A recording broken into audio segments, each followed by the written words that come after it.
Mtazamaji wa Jambo TV, jeshi la Israeli limetangaza siku ya Jumapili jioni Oktoba 19 mwaka huu 2025 kwamba litasitisha mashambulizi yake katika ukanda wa Gaza baada ya kutekeleza mashambulizi hayo yanayodaiwa kulenga maeneo ya Hamas ambayo inashutumiwa kwa mashambulizi dhidi ya wanajeshi wake. Taarifa ya jeshi la Israeli iliyochapishwa na Radio France International RFA imesema jeshi hilo litaendelea kuheshimu makubaliano ya kusitisha mapigano na litajibu kwa uthabiti ukiukwaji wowote wa makubaliano.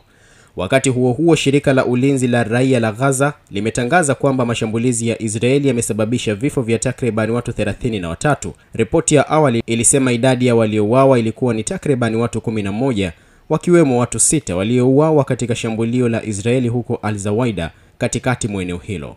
Hamas kwa upande wake imehakikisha kwamba haifahamu mapigano yoyote katika eneo la kusini mwa ukanda wa Gaza na kusisitiza kwamba maeneo hayo yamesalia chini ya udhibiti wa Israeli.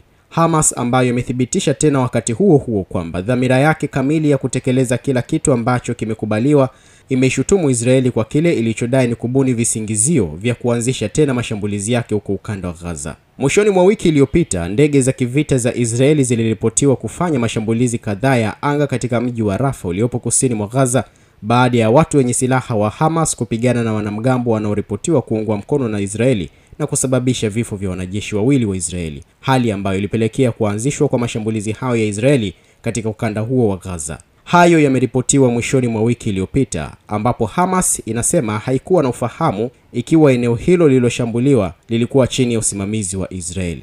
Lakini ikumbukwe kuwa kuibuka tena kwa ghasia hizo kunafuatia matamshi ya Waziri Mkuu wa Israeli Benjamin Netanyahu siku ya Jumamosi, ambaye alibainisha juu ya kupokonywa kwa silaha kwa kundi la Hamas kama sharti la kumaliza vita, huku kukiwa na mvutano unaoongezeka kuhusu swala la mabadilishano ya miili kati ya Israeli na Hamas. Hali hiyo imeibua wasiwasi kwamba huenda vita vya ukanda wa Gaza vikarudi katika hali yake iliyokuwa mwanzo na kuendeleza mauaji ya maelfu ya watu na kusababisha hali ya usalama kukosekana katika eneo hilo.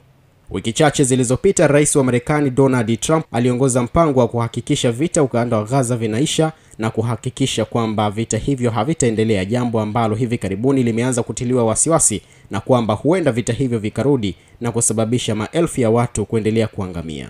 Mimi naitwa Joseph Galvas, hii ni Jambo TV. Endelea kufuatilia kwa taarifa zaidi.